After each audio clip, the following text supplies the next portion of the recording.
Welcome back to the 2024 season preview for Doncaster. We've spoke to CEO Carl Hall, now we're with head coach Richard Horne. Rich, it's great to speak to you. A few weeks away from the round one opening clash against York. How are you feeling?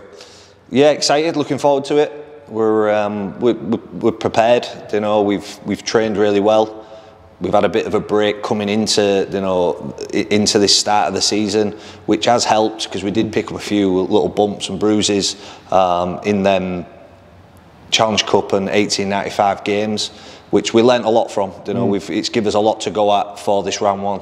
I remember speaking to you after the Widnes defeat and said you've got like another mini pre-season. Is that how you're kind of treating it? You've had, 4 or 5 weeks in between games trying to right them wrongs and stuff, and obviously people with them niggles get back to full fitness. Yeah, we picked up a few knocks in that game. Obviously, Reece going off, Missy with his elbow, so they were big factors in what happened really in that game, and some other indicators for us, for round one, and to be honest, it was a really good game for us, as in getting a result like that put on us, because we found out a lot about ourselves, and we've got this period of time now to address it and make sure.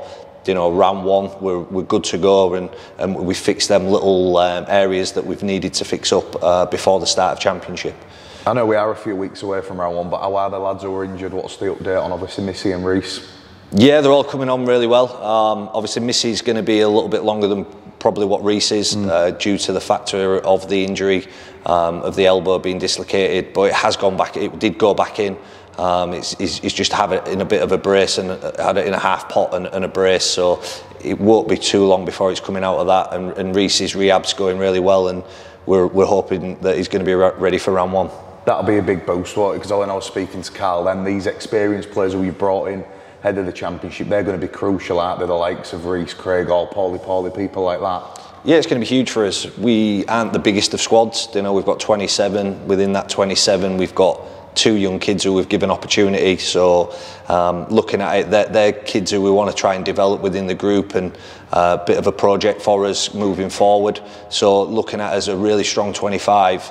But if we do get a few injuries, we're a bit thin in that area. But there is that possibility of loans that we would look into if needed. But to start of the season, we should have more or less everybody available. Yeah, well, let's hope you don't have to pull your boots back on then. I know it's been a few years. That won't be happening. I did a bit of contact with them the other night and I've been aching for 3 days, so not a chance. No, well, we'll see. But if you look at the Championship on a whole, really competitive this season, and obviously all the new kids on the block getting promoted from League One, but probably a privilege to be in this division, because I think for a long time Championship's been only a few clubs who are in contention, whereas now you can go from 1 to 12 and everyone's got a case really. Yeah, certainly. I think you're looking at Wakefield with the money they've spent, they're going to be very strong. But yeah, apart from them, you're looking at it going, everybody can beat anybody on their day. If you don't turn up and perform, you're probably looking at a poor result and a poor performance. So, and that's what we've spoke about. We have to be good every week. From the team coming up from League One.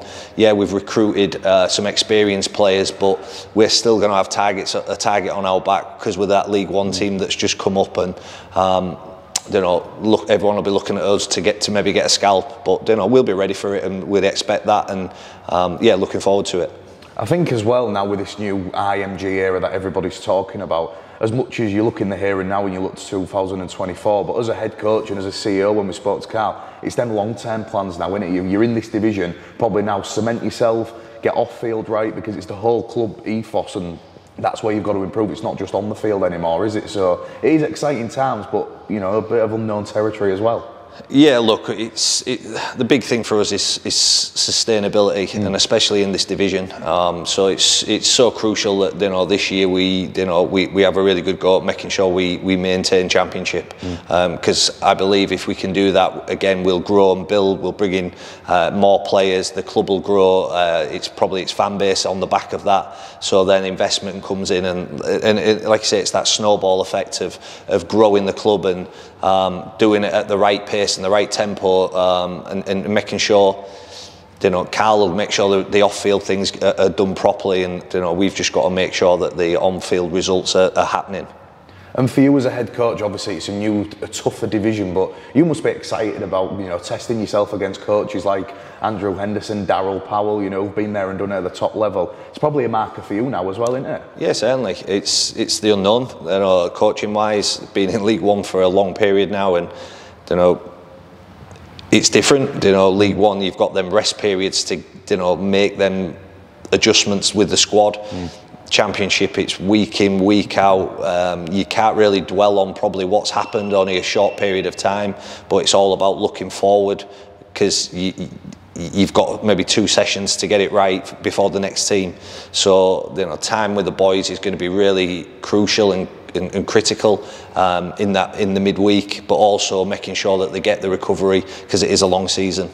Just like to get your opinion on obviously Josh Radin coming in as a head of development as well, because, you know, you've mentioned what Carl does, what you do, but he's going to be bringing that pathways up now, and that long-term programme, what we've just alluded to then, he's going to be key for that, isn't he? Because he's looking at the 5-10 year plan, and that must give you a bit of assurance as well that that's been built from the bottom, them foundations in this area. Yeah, look, you know, his dad's renowned in the game. In Pete, he's at Hull, you know, in charge of the scholarships and that down there in the academies and the whole youth setup. So he's got someone to lean on and get some advice on helping this club grow, and that's what it's about now. We believe this can grow into a really strong club within rugby league, and with setting everything and doing everything right.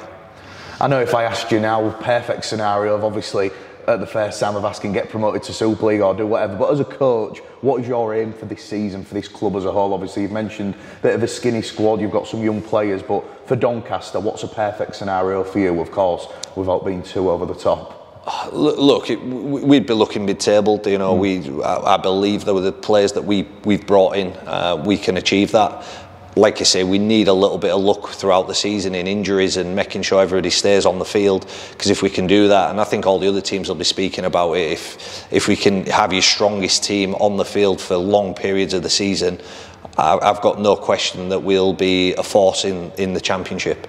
And just a final one, just speak about the fans, obviously over 800 season passes, so that number's going to go up, hopefully a big crowd here for the round 1 game. They're going to be huge this season as well, aren't they? Because bigger away fans are going to be coming, bigger teams, and they're going to have to let their voices out as well, because that'll help the players. Yeah, certainly, they've been fantastic, and we've grew year upon year, you know, on the fan base and results. You know, it's always down to results. We're a results-based industry, and people love a winning team. So if we can, you know, be doing that on the field and interacting with the crowd and making them feel part of it, I'm sure they'll, you know, come in the numbers, show their support, and like I say, it'll be a really good atmosphere with bigger crowds from the away fans, and I'm sure the banter will be there between both teams and groups of fans, and very enjoyable as they are.